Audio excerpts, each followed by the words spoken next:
Good. It looks like we're coming to a solid number, so I think I'll get us started here. For those of you who don't know, my name is Courtney. I work at Grassroots Bookstore in downtown Corvallis, Oregon as the events and social media coordinator. And today we are very happy to have with us Karen Andrea Campbell for her new book, Falling, and she's joined in conversation with Jane White. Karen Andrea Campbell is an American writer and advocate. She was living the American dream. Karen was a mother with 2 daughters, a productive career, and an outdoor enthusiast until she was convicted of a felony for driving intoxicated. She caused a fatal car crash, killing her husband and an innocent woman. She served 6 years in a full custody prison. Karen Andrea wrote Falling to humanize the women inmates, moving the issues of prison reform up and out. Her debut memoir will forever change the way you think about women in prison. Jane taught writing, speech, and literature at Lynn Benton Community College for 27 years. Since retiring, she has worked for peace and justice with Albany Peace Seekers and as an advocate for Coffee Creek inmate seeking and gaining clemency. She is grateful to have connected with Karen Campbell through her book Falling and looks forward to supporting Karen's prison reform efforts. Okay, so the way that this event is going to work is that for the majority of the event, Karen and Jane are going to have a conversation. And then the last 10-15 minutes, we will open up for an audience Q&A, and we'll run that Q&A through the specific Q&A chat box down at the bottom. So feel free to leave all of your burning questions there, and that's what we're going to be able to read off from. And then I will be posting into the regular chat box a link to be able to buy Falling from our bookstore, Grassroots Bookstore. And we highly encourage you to purchase it through us. Not only will you be supporting Karen, you're also going to be supporting a small indie bookstore that's able to bring events like this to you. And without further ado, I'm going to let Karen and Jane take it away. Thanks so much, Courtney. We're so grateful to you and to Grassroots for sponsoring this event tonight. I want to give a couple of other thank yous before we go ahead. I want to thank the women in my 2 book groups. They all read Falling, and then they discussed it with such depth and passion, and then insisted, actually, that this virtual visit happens from Karen. So I'm grateful to them. I also want to thank Vanessa, and she knows why. So Karen and I are going to do kind of a question response format tonight. And so this is the first question, Karen. So all of us are so delighted you're here tonight. And this is a community conversation that I know so many are excited about. Could you just give a little background on how you and I first met? Oh, yes, Jane. And I'm excited to know that there are other people listening tonight. I would welcome you both. You know, when I first started writing, I just had needed something to do to make sense of my surroundings. I had never been in a situation so dire. It was all new, raw language, people, lifestyle, being told what to do. I didn't know what to do, but I heard these words or this slang. So I started writing on little scraps of paper that I carried around in my pocket. And then later on, if I had the guts to ask somebody about it, I would. And then I would go back and write a little bit more about it, just to kind of make sense of my surroundings. And it actually helped me to kind of reach for some sort of identity. How do I fit into all this? And also, sometimes when we're in rough situations, you kind of want to focus on how can I just do something positive right now? And it became a really positive task for me to do. So I had these pieces I was starting to write, and my sister, who worked at Lynn Benton Community College with Jane, got a hold of some of them and thought, you know, I wonder if I should just bring these to Jane and see, does she have hope? If she could just do something positive in there, maybe something would come of this.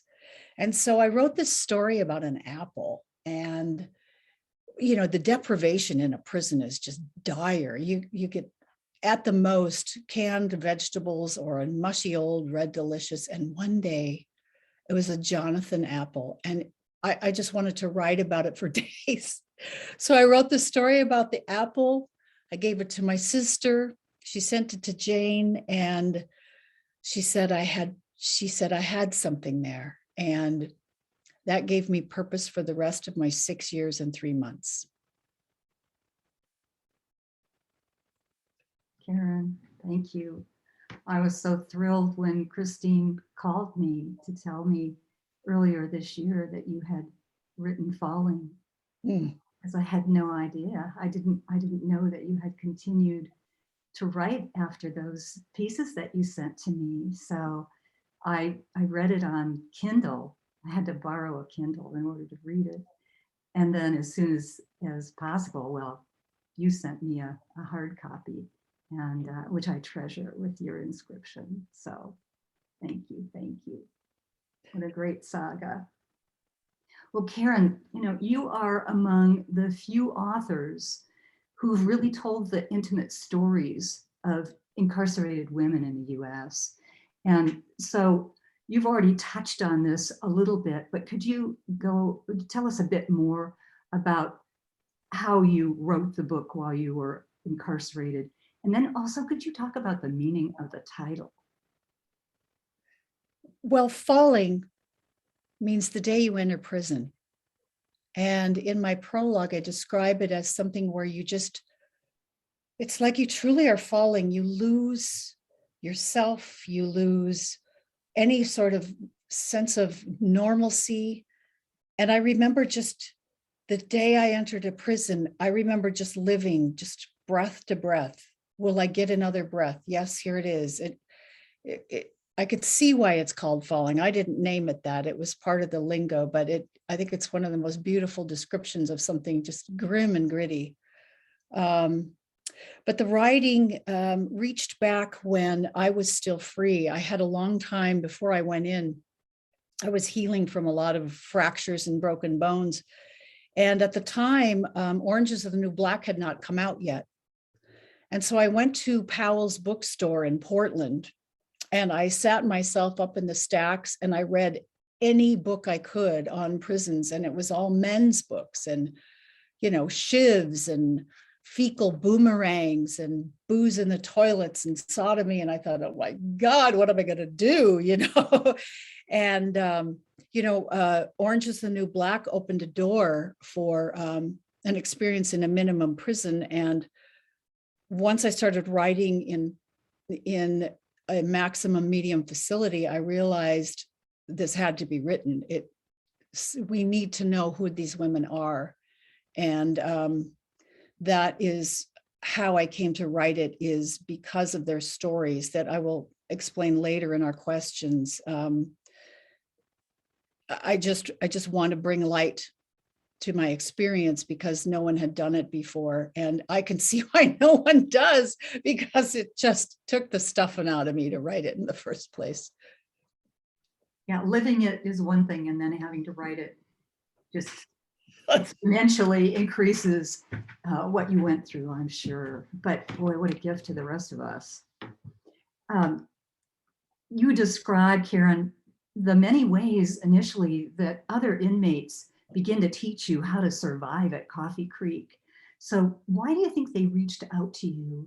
And how do you think you gained their trust?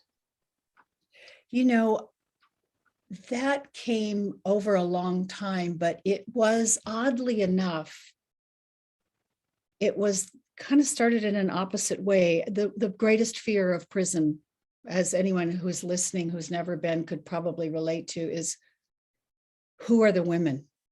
What did they do to get in there? And how can I tell who I'm going to be living with? Is it going to be a murderer? Did they separate, identity thefts between murderers and all that kind of thing? And I didn't know. And I was so afraid of them. And when I started in jail right after sentencing, and I met women who took one look at me when I walked into the unit, and they were like, well, get a load of Snow White. And one lady just walked up to me and she goes, don't turn your back to the room.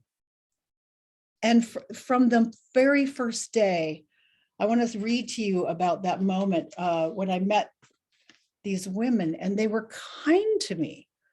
And it just was just stunning to me that they'd be patient with someone like this. I begin here where I read, the trio surprised me. This is Tizzy, Buzzcut, and Silver. They surprised me by being pleasant and sympathetic. To these women, I was still Karen, not Baker. During the first days, they taught me about prison survival. No snitching, no stealing, shower every day. Don't turn your back to the room and keep your mouth shut. Everyone is clean in prison. It's going to be better there. And I'll skip ahead. When they asked me, what did I do? And I went into a sad drama of, oh, it was this accident. And, I didn't start driving. And Tizzy, the leader of the group, just cut right to the chase.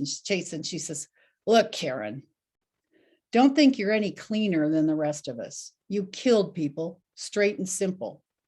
The women in there have been in and out of prison, taken every drug, stole or hooked for her habit, but they'll look you straight in the eye and say, well, at least I didn't kill anybody.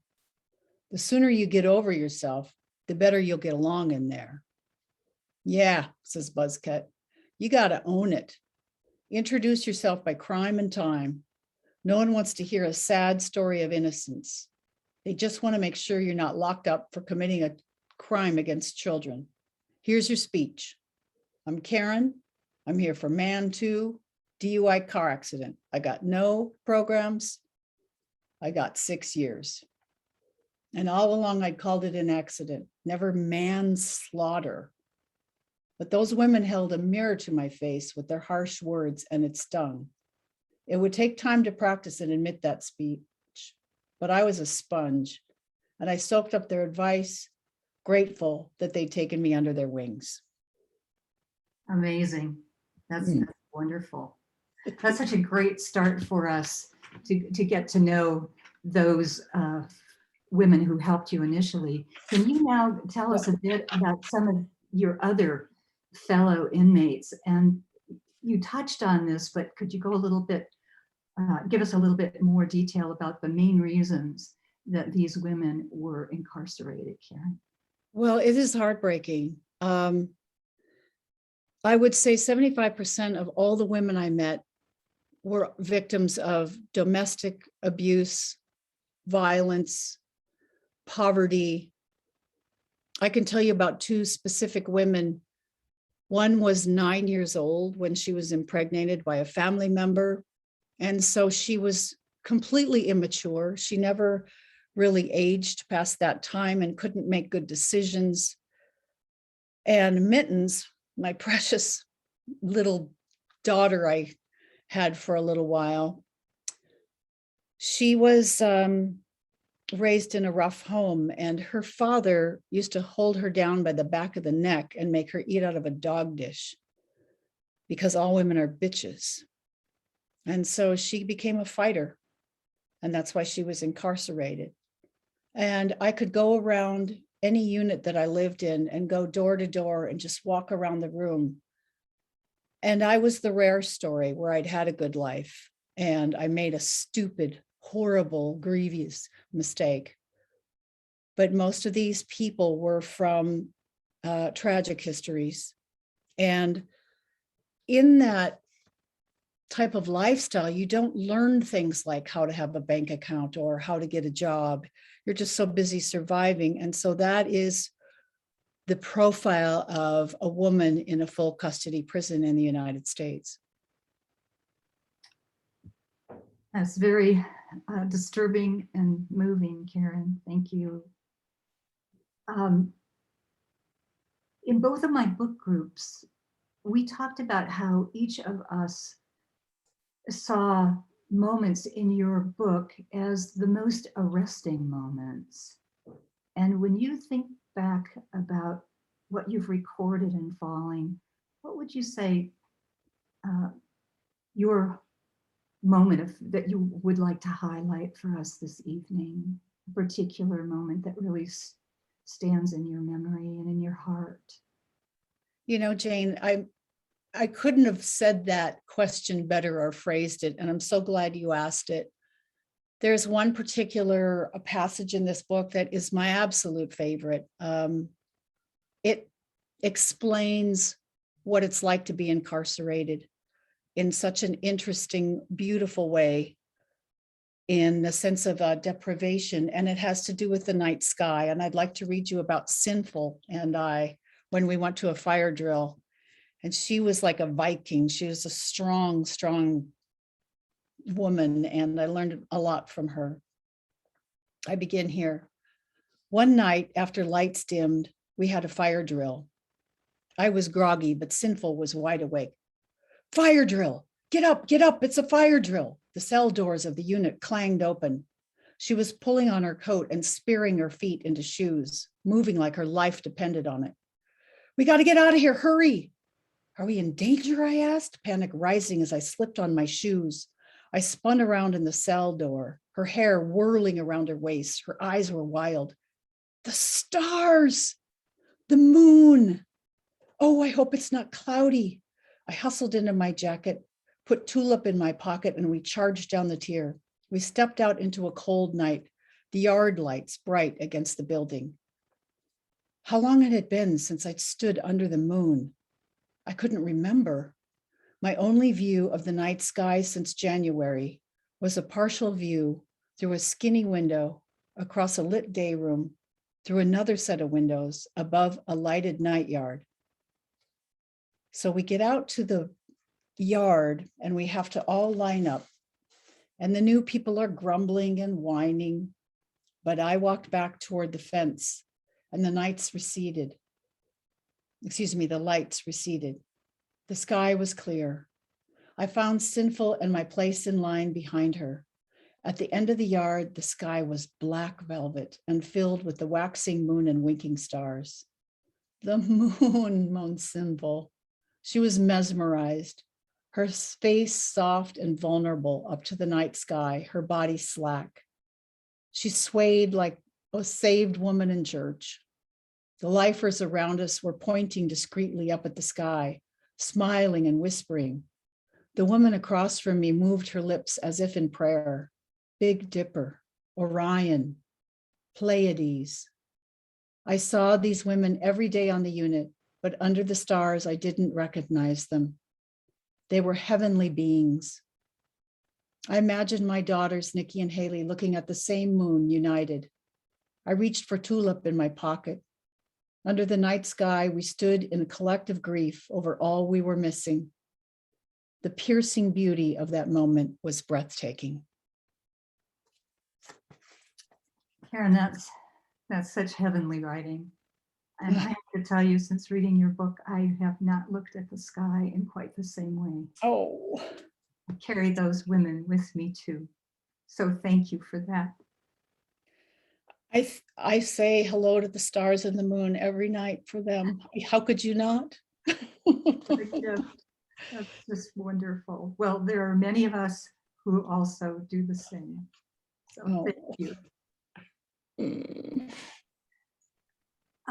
Well, when my book groups talked about the things that we thought sustained you, Karen, we listed a lot of incredible attributes. Among them, hard work, brains, empathy, patience, persistence, your openness to spirituality, and your eagerness to learn. As you reflect on those traits and all of the other ones that you reveal in this incredible book, what else do you think sustained, transformed, and redeemed you during those years? You know, you'd be surprised. It chokes me up. But I tried as best I could to humanize the staff of DOC as well. I wouldn't do their job for all the money in the world. And you once in a while need a little validation, quite frankly, from the person who is your captor, who sees you and is out in the real world. But we didn't have a lot of teachers, but it just takes one of them to see you.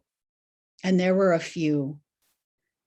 And we had one named Big Buck, and he was my maintenance supervisor.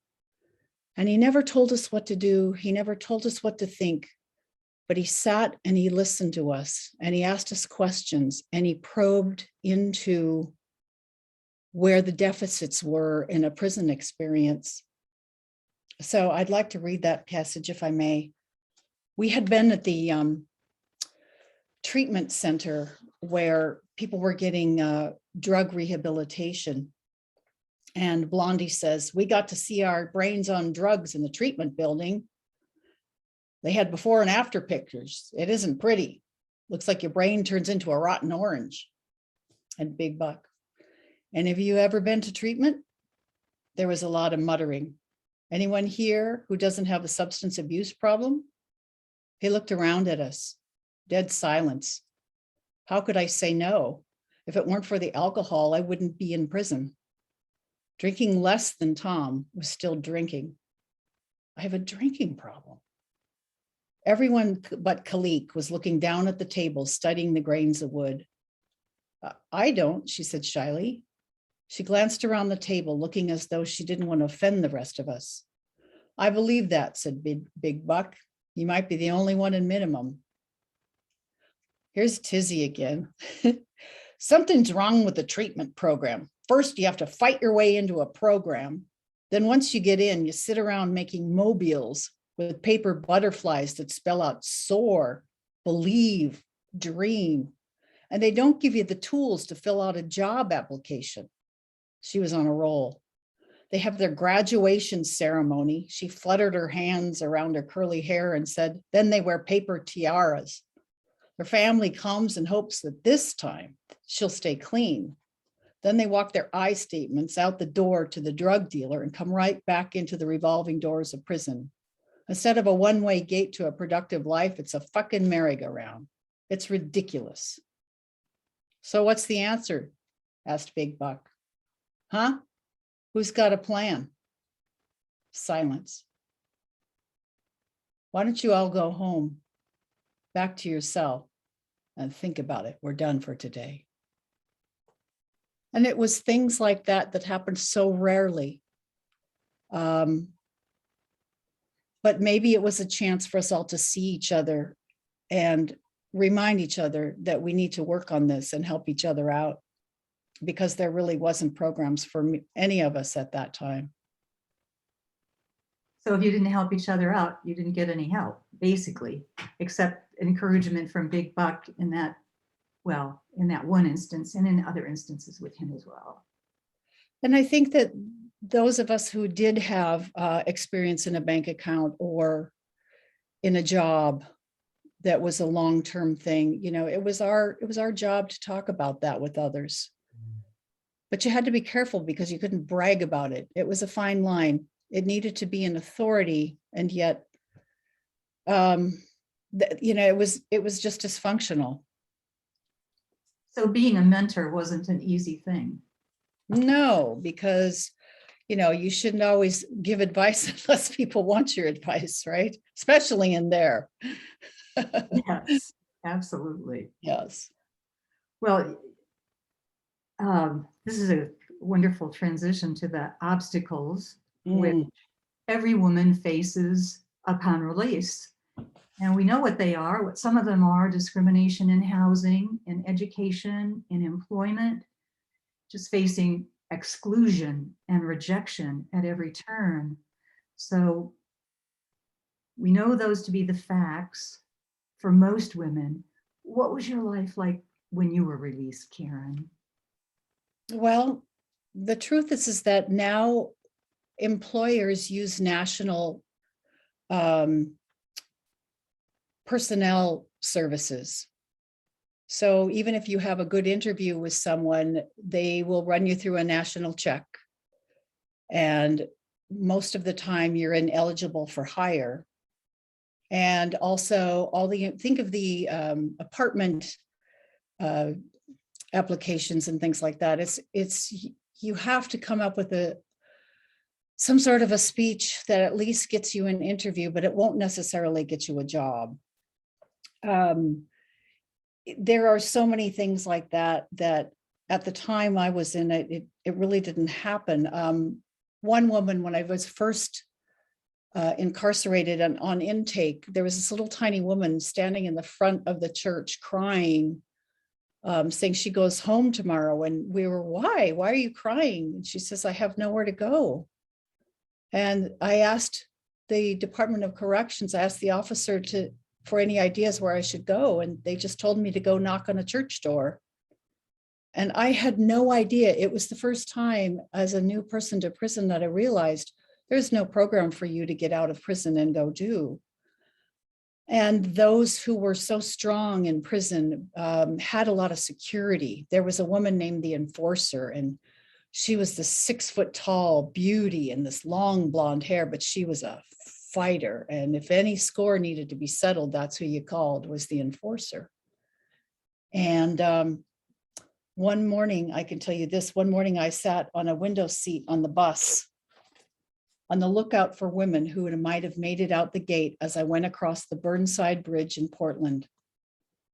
As we crossed the bridge, I saw the same woman I saw the day before rolling up her blue tarp. She looked exhausted, and I knew her from prison. We began the ride up the hill to more affluent neighborhoods and stopped in front of the rehab building. Standing on the corner was a tall woman. It's the Enforcer. She stood on the corner looking confused, as though she didn't know what direction to go. I couldn't take my eyes off her. She'd been a mighty warrior with long golden curls who walked with poise and purpose. Her hair was shorn, as if she'd cut it herself. She was pale and thin and stood with stooped shoulders, crossing her arms as if for warmth. My bus began to move, but she remained on the corner, just standing with nowhere to go. What a shocking scene for you. Yeah. And the book suggests that you saw, after you were released, you saw many women that you had served with. And I can tell you they looked better in prison. Oh my. Yeah. How do you like that? Oh my God.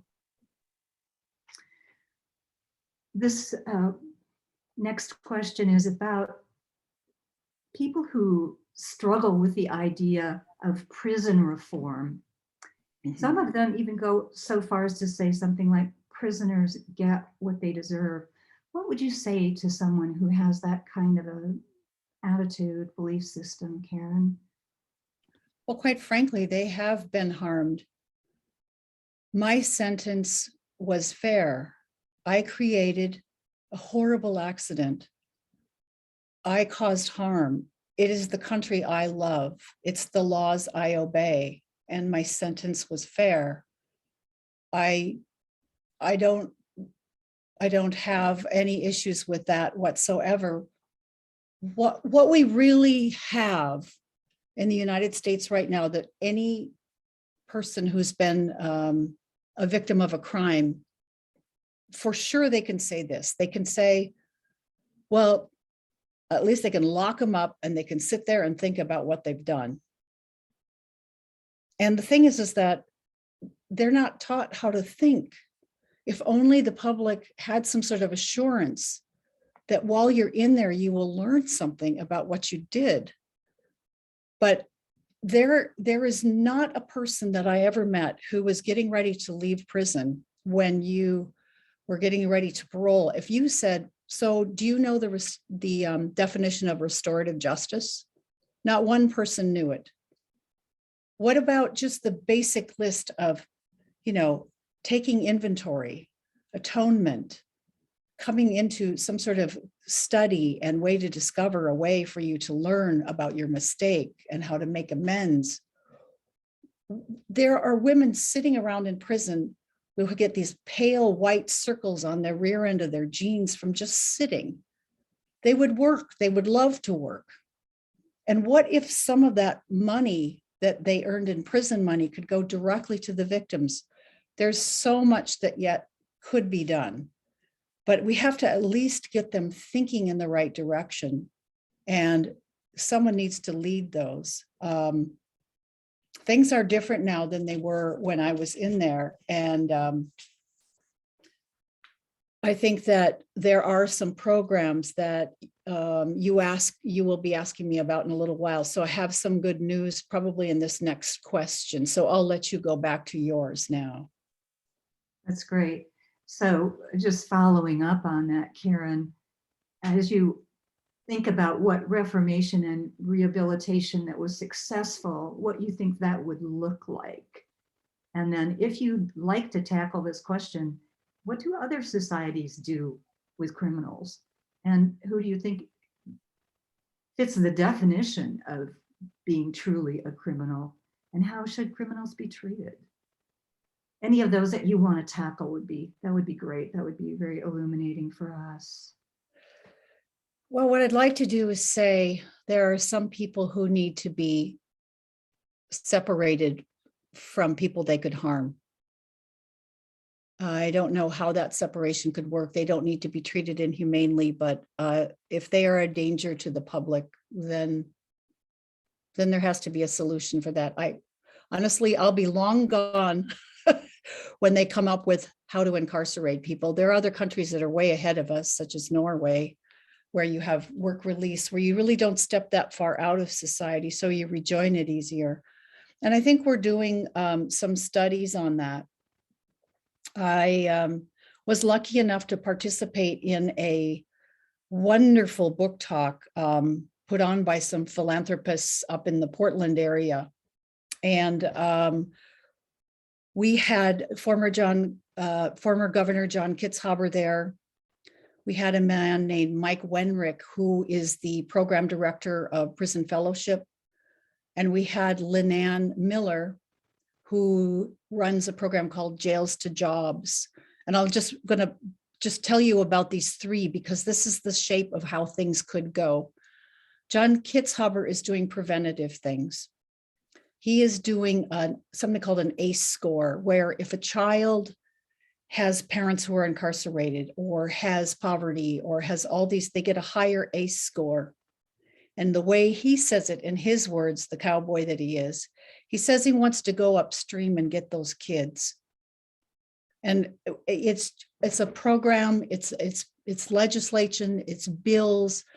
And with someone like his smarts, I really think he's trying really hard to get things through. The second one was Mike Wenrick of Prison Fellowship. Prison Fellowship is a Christian-based organization and also reaches deeply into education. They have something called the Academy, where they actually go in and help people learn how to open a bank account, make choices, and do the types of skills that they will need when they release. And then Lynanne Miller's program, Jails to Jobs, teaches you how to be a good employee, how to do an interview, how to remain a good employee, because she says, look, if you screw up, there's 10 people after you who won't even get an interview. So these are people who are shifting things, and there are some in almost every state. There is some in almost every country. The problem is that the current situation right now, I was just in contact with the program director at Coffee Creek and the chaplain there. And because of COVID and the tremendous staffing shortages, all these beautiful programs that could be implemented, everything's on hold. And who knows when we're going to have the money to do these kinds of things again. And get them up and running. And even though it costs the country so much more money to not have these programs, people want, a new bus for their children's school, or something in their park system, or, there's climate change. This is not at the top of the list. And so we have to somehow at least start educating people who are in there about some of those things I talked about, get some things about restorative justice, at least have the persons take responsibility for learning some of those things on their own, because I just don't see these programs moving very quickly right now. Yes. It's a shame. It's very frustrating. I know that just I've seen some of the advocacy work that you personally are doing, which is not on our list. But it seems to me that what happens in the prisons really relies from reading your book, relies on outside people with good hearts who want to come in and offer programs, whether they're spiritual or employment or I guess the cosmetology program is hosted by DOC, but many of the programs that you talk about that were beneficial to you were really brought in from volunteers. Am I right about that? That's right. That's right. Yes. Yeah. Yes. So that's frustrating. We need a commitment from our state government, don't we? Yes. And yet, where's the money? I mean, yeah, people would rather save a polar bear, you know? But there are some things that doesn't cost money, like just introducing some of the simplest things about restorative justice and get those conversations going. One of the things I wanted to do when I go back in, I'm going to start a lifer group and have them be the teachers. And incentives would be something like they get to go out and look at the stars. They get to use real silverware for a meal. Things like that don't cost money. So if I can get creative, I'm not the guy, right? I just write the book, but you know, there is possibilities. And then that way we can still save the polar bears, but we can get things moving so that if we humanize these people and if they feel human themselves, they will return to society in a way that needs to happen in order for us to have them re-enter and be successful. Absolutely. Because dehumanization just creates more dehumanization, doesn't it? Yes. Yes. Mm-hmm. Well, Karen, can you talk a bit about how your life is going now and how writing this memoir has affected you? I know it's deeply and broadly, and tell us a bit about that. You know, I was going to say it took the stuffing out of me, that's for sure. And I kept going and going. What started, I didn't dare write a book, anything to do with me in it. I started it as a guidebook because as you recall, when I was talking about Orange is the New Black, there was nothing for me up there. I wanted to know if I got a bra. And so I thought, well, I'll write this guidebook, and call it like Chicks Do Time or something like that. And I found this editor named Kate Hopper. She's from Minneapolis, and I've had her this whole time. And bless her little heart, I brought a box of lined paper and dropped it in at her house. And she just looked at this and she said, well, you got something there, but it can't be a guidebook, Karen. She says, who are you? Why should I trust what you have to say? This has to be a memoir. And I thought, no, I don't want to write myself into the book. And so I did a little bit, like I tell a funny story that I was present in. And as it went by, it took 9 years. And, she just kept on saying, more blood on the page, Karen. And things were dysfunctional. I isolated. I really didn't want to make friends with people because I felt so dishonest. I couldn't tell them who I was because I was back in my profession of physical therapy and I wasn't allowed to tell people. So I isolated. Thank God I had a dog. And I really became not a very good mother after all that. After all my kids went through, I was either like this Blanche Dubois character with all the fun and excitement, or I was, an Auntie Mame. I was like an Auntie Mame or a Blanche Dubois, just from one extreme to the other. I was overly sensitive. And, there was these rifts between us, and I just kept writing and trying and hoping. And finally, by just listening to Kate and writing myself into the book, warts and all, guts and all, weeping at the computer, when I finally wrote honestly, it freed me. And I had this great moment where I forgave myself for all I'd taken my daughters through, and I just was ready to meet the world again. And it was amazing. I don't think I liked very much of it, but but I am a different person now. I'm softer, I'm more porous. I laugh all the time. And I think if I come from that heart instead of one from grit and, injustice, I think that this is the heart that can help. This is the heart that maybe can link us all up, is one and all of us just saying, gosh, this is hard, this is rough. Maybe I don't know the answers, but I'm here. I'm here and I'm listening.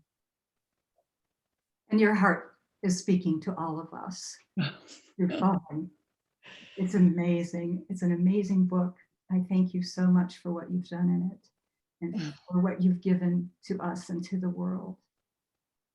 Would you, we're going to get some questions, I hope, from the audience if they've gone on the chat to ask some questions. But so we don't forget this, can you tell the audience how they can connect with you or follow you online, Karen?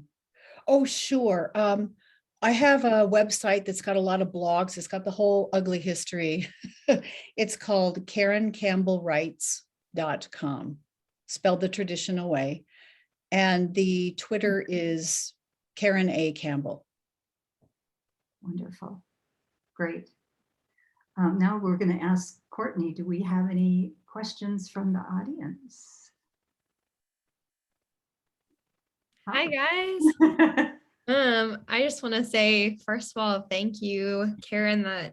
It's been really beautiful listening to you talk. You're very passionate and it really comes through how big your heart is. So thank you for being here and sharing everything with us tonight. Oh, you are so welcome. I'm so sorry. It's got to be such a rough subject. No, it's an important subject, and it's really important to be able to hear it from someone who has a firsthand experience. I think a lot of miscommunication happens when someone can't empathize with a story or can't understand from a personal perspective what is going on. So you've brought a lot of heart, and you've brought a lot of character, and you've brought a lot of empathy for people to be able to understand, and that can really change hearts. It really can. Okay. We do have questions. We do have a lot of questions. Your audience is rolling in. They want to talk to you. Your first question is from Melissa, and Melissa asks, do you stay in touch with any of the women, either those who have been released or those who are still inmates? Yes, I do. I hope you read the book because you're going to fall in love with Blondie. And Blondie is in it all the way through. In fact, in the last pages, I asked for her advice, and she is still funny and adorable and doing well.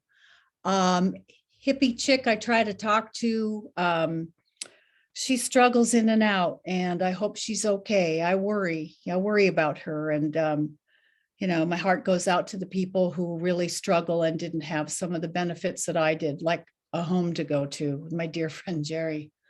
I also go on Facebook on the Coffee Creek website page, and I see that a lot of people really did turn the corner. And there is one woman who was, if you read the book, You Meet Cleopatra. And she was the one who took me through mean mug school because she thought, oh my God, you've been here all this time and you still don't know how to handle yourself. And she gave me lessons on how to toughen up and be a little stronger. And she's on the website for, I'll think of it in just a minute. And she's just as stunning and as well-informed. She gives a face of someone who deserves a second chance out again. I'll come up with that name in a minute, but if they're out there, they're doing all right. But most of them, the one I saw, afterward, I'd see them downtown Portland and devastated. And I'm ashamed to say sometimes I didn't want to talk to them because I just didn't have any money for myself. And I wish them well. Mercy Corps Northwest, thank you. Go to Mercy Corps Northwest in the prison program and then you'll see Cleopatra. Okay. Melissa also asks, I went to OSCI monthly with a group to bring in a religious service starting about 20 years ago and only stopped relatively recently. It seems like the men had many more programs, religious, drugs, classes, and had grown from these. I don't know, though, if there were anything much about transition and release. Why do you think there's a difference between men and women's prisons? Is this in relationship to the other programs, you think, or just in the difference between the prisons themselves? Okay, I'm going to take a stab at both. How about this? There weren't that many women in prison for a long time. And because of drugs, suddenly there were. So men had a lot more programs in place. Men traditionally are more violent. Women are usually the ones who are abused. So the programs for women they hadn't been the breadwinners for many years. So that's another reason, our history goes back that way. They try somehow to sometimes get Girl Scouts in there for a mother-daughter connects type thing. But there are so many more men than women, and that's where the tax dollar goes. Wow, that's intense. Larky asks, how has your reconciliation with your daughters gone? Well, finally good. They have, I didn't realize I don't want to give away the book if you haven't read it, but I've got to say the word, I didn't realize how damaged I was. And I never admitted that prison was bad because I thought I wouldn't survive it. And then I got to see, once I admitted that they had loved me all this time. They had been there for me. And I was so damaged and dysfunctional, even though on the outside, it looked all right. But I just couldn't believe anyone could love me. I didn't have relationships for that reason either. So now it was like this day I just turned, once I realized it, I have never gone back. I've never backslid. I call them up, I laugh, I joke, I'm not afraid. They can tease me now. It's not just a new chapter, it's a whole new book. That's beautiful. Oh, they deserve it. Your next question is, what was your favorite nickname out of all the inmates? The Enforcer is a badass name. Yeah, she's a badass girl. Well, I got to go with Mittens, because Mittens meant, mittens. Mittens was great. That was a great nickname, although it was tragically born. A lot of the nicknames I gave to the people in the book because I wanted to protect their identities. So I'll go with Mittens. And she was adorable. She was adorable. She taught me so much. She'd strut back and forth in that cell and she'd make me say things a certain way. And one day she reached up to me and she reached down for my stinky red shorts and she pulled them down. She says, "Well, you look like you're going to get punked." It's just, it is. Yeah, I learned to love them. She was the first person I learned to love, Mittens. That's really sweet. Michelle asks, you mentioned that women often don't know where to go or what to do after they get out of jail. Do they end up becoming homeless? So are many homeless women, do you think, previously abused? Yes. Yes, I think that either domestically through poverty. Maybe they haven't had a upbringing that's been safe, and so they might stray into drugs. There's all those kinds of lifestyles that would lead that way. It shocked me to learn that there was no place for people to go. If you have a drug habit and it's noted through your crime, you'll be able to go to a rehab, maybe if there's a bed. But outside of that, you've got, charity homes, mission homes, that kind of thing. People living in tents under the bridge like everybody else now.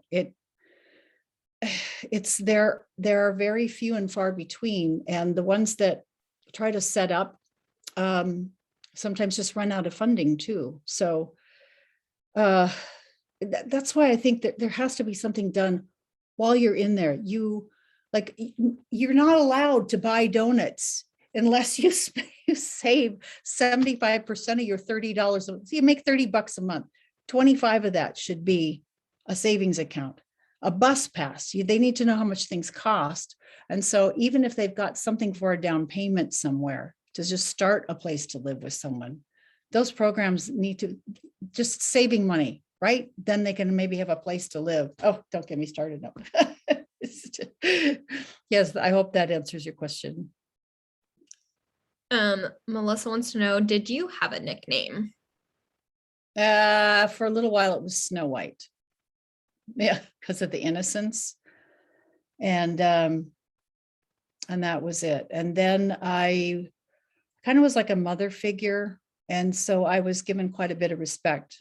And so they called me Karen, or they called me Nice Lady, or they called me Miss Karen. Yeah, I was lucky. I earned their trust, and there was nothing I would do to break that.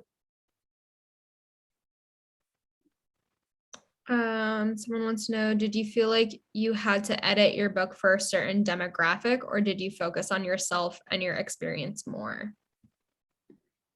Yeah, that's a really excellent question. And, especially right now with all the different types of peoples, transgender, gay, straight, people of color.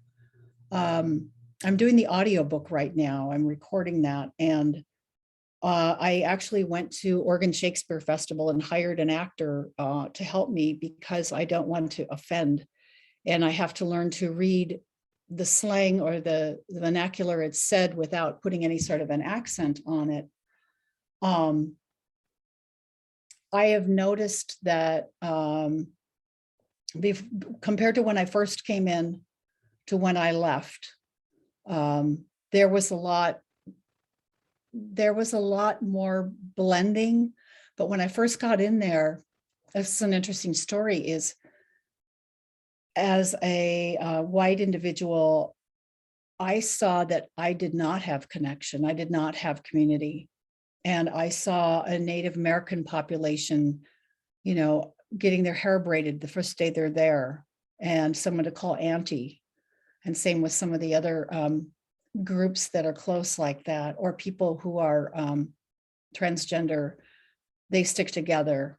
It's a really great sample of science to realize that this predominant white population ended up being the one that was the most disjointed and unconnected, because of the lack of communication and family we have learned to develop as a race or people.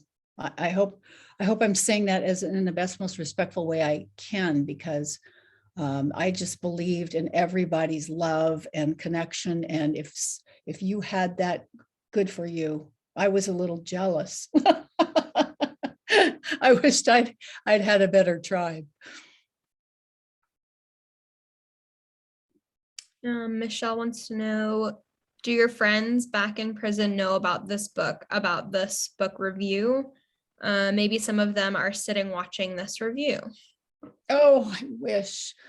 They might have been, had progress kept going, but COVID stopped everything. I have sent this book in to Sinful and Angel, both in the book. And I want everybody to have it in every prison. I'm not doing this for profit. I'm doing it because it's a way to humanize. And I want this book in there so badly.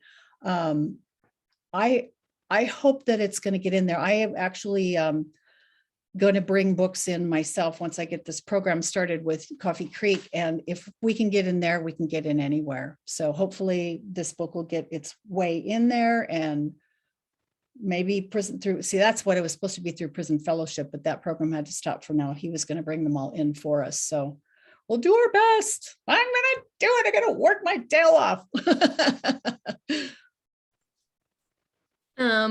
Joanne wants to know, do you have work that brings in income now? I do. I was lucky enough to be rehired. I was a physical therapist assistant, which is kind of like the equivalent of an LPN to an RN. And I was rehired in that.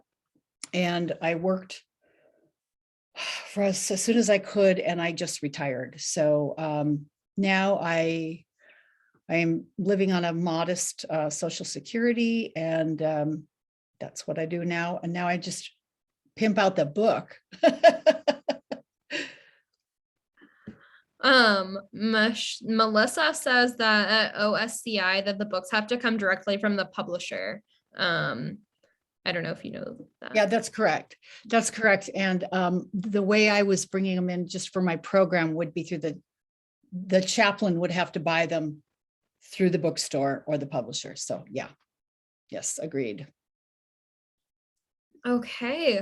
Well, that was the last question. And that wraps us up right on time. Jane, if you want to come back on screen, just to say goodbye. Yes, please. There she is. Well, on behalf of Grassroots Bookstore, I just want to thank both of you, Karen and Jane, for joining us tonight. This was an incredibly beautiful conversation to be a part of. And we're really happy to be supporting you and getting the word out on our website. There will be a recording of this available on both our website and our YouTube page. Please, anyone watching, feel free to send it out once it's out there to your friends and your family.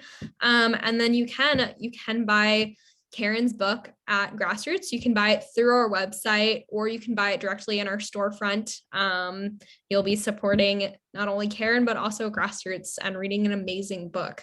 And with that, again, just thank you to both of you for being here with us tonight. And I will let you sign us off. Thank you so much, everyone. Thank you, Jane, for believing in me. Thank you, Courtney, for this. Thank you, Karen, for everything you've given us through this book and through this conversation tonight. Read the book, everyone. You will be changed by it. Good night. Good night. Good night.